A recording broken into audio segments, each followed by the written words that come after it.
ICT বিষয়ের 1 মার্কসের প্রশ্নে অনেক সময় আসে যে ফিশিং কি। তো ফিশিং কিন্তু এক ধরনের সাইবার অপরাধ, সাইবার ক্রাইম। এইভাবে লিখতে পারি ফিশিংয়ের সংজ্ঞাটা। ফিশিং হচ্ছে ইন্টারনেটের মাধ্যমে বিশ্বের স্বনামধন্য প্রতিষ্ঠানের নাম ব্যবহার করে বা ছদ্মবেশে কারো গুরুত্বপূর্ণ তথ্যাবলী হাতিয়ে নেওয়ার চেষ্টা করা। অর্থাৎ এটা হচ্ছে আমি বিশেষ করে ছদ্মভাবে বা কোনো প্রতিষ্ঠানের নাম ব্যবহার করে কারো কাছ থেকে কোনো তথ্য চাইতে পারি, গুরুত্বপূর্ণ তথ্য।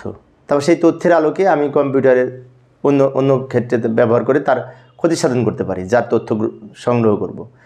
তাহলে ছদ্মবেশে অন্যের তথ্য নিয়ে সেই তথ্য ব্যবহার করে তারই আবার ক্ষতি করা, যার তথ্য নিলাম। এই ধরনের যে সিস্টেম সেটি হচ্ছে ফিশিং। তো ফিশিং এক ধরনের প্রতারণামূলক অপরাধ বা সাইবার অপরাধ বলা যেতে পারে। অর্থাৎ এটি হচ্ছে কোনো প্রতিষ্ঠানের নাম ব্যবহার করে বা নিজেকে ছদ্মবেশে কারো কাছ থেকে তথ্য হাতিয়ে নেওয়ার চেষ্টা করা, তথ্য নিয়ে বিশেষ করে হ্যাকিং করার চেষ্টা করা। তো এই ধরনের সিস্টেমকে ফিশিং বলে।